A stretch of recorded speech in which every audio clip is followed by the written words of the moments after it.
Hello everybody and welcome along. We have got to talk about Rugby League over in Las Vegas. Obviously Saturday was the day when we had 4 games over at the Allegiant Stadium. It's the entertainment capital of the world. I think Rugby League did a really good job. A lot of positives, also a lot of negatives.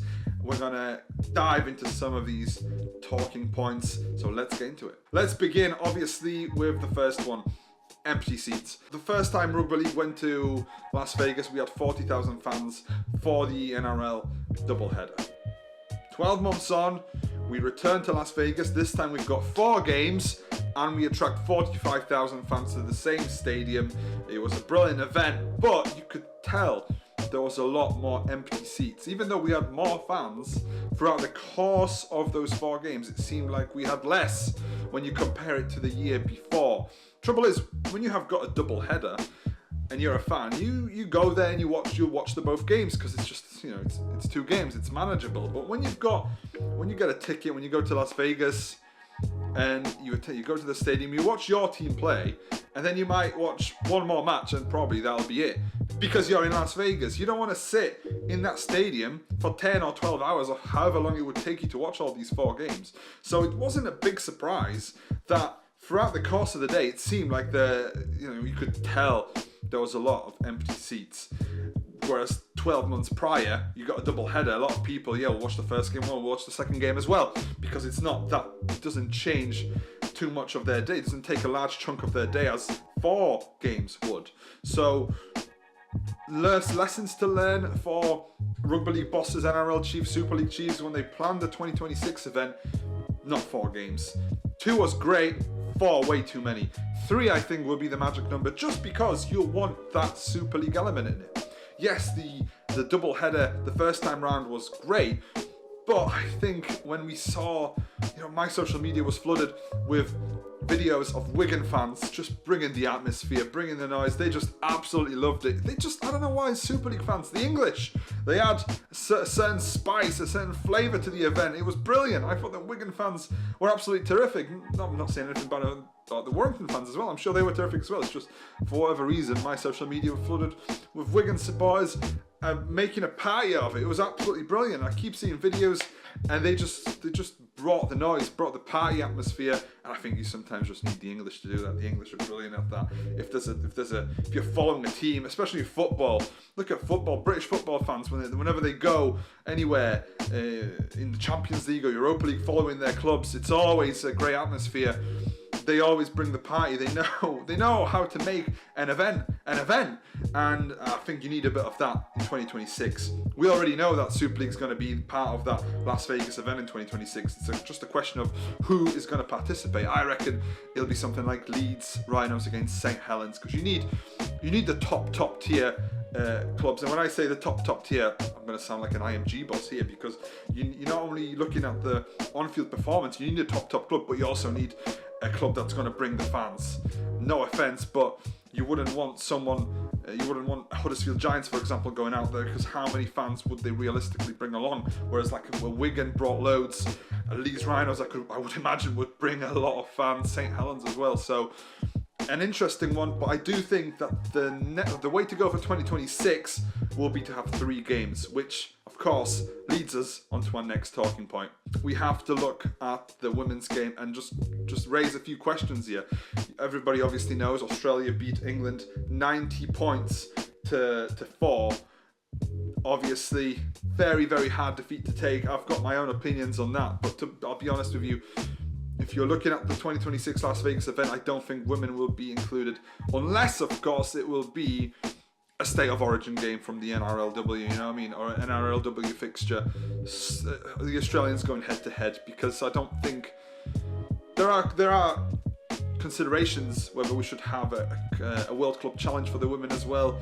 Let's say if a York Valkyrie win and they play whoever obviously wins the NRLW, that would be interesting, but I suspect the more competitive thing to do would be to have a state of origin game.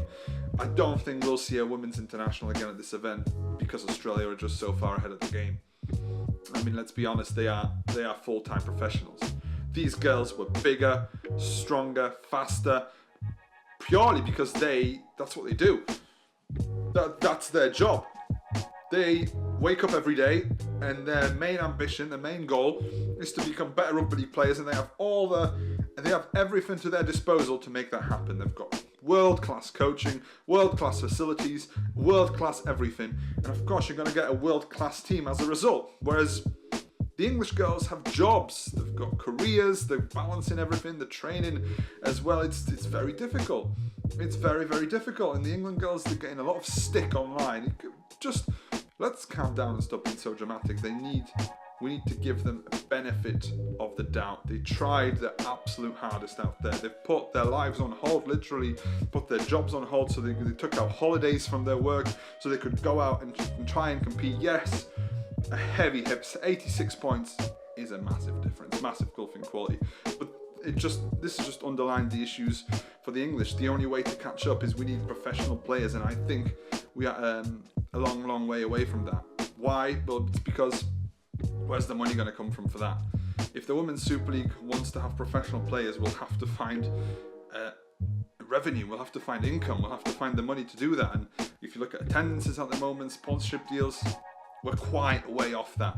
We need an entertainment product, and in the Women's Super League, a lot of the time you do get a lot of big scorelines. So a lot of issues to address for the Women's Super League, and before we'll see Australia, England on such a stage like that, there's a lot of work to do, and that gap will take some years in closing. But I don't think we'll see another women's fixture, unfortunately, and a women's international, should I say, in Las Vegas. I think you're more looking at State of Origin or an NRLW fixture, if that is to make an appearance. If you are to include something other than the one Super League game, the two NRL games, I wouldn't be surprised if they would do something like bring over the wheelchair teams, the England, Australia, or a few other, France, of course, and have a little tournament of wheelchair rugby league tournament. It doesn't have to be on the same day, it could be on the day before or the day after, but it would add something else. You know how sometimes you have, let's say WrestleMania is a good example. You have WrestleMania going to a certain city, and that whole week is full of different events. You've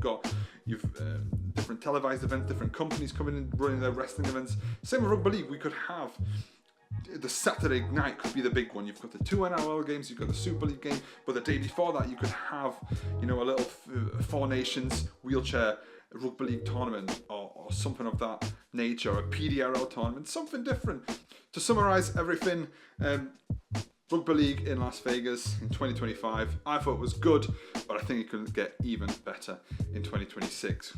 Cut it down to 3 games, add another element to it, the day before or the day after, bringing the wheelchair teams or whatever. But I think there's a bit of room for improvement, but I think we're on the right track.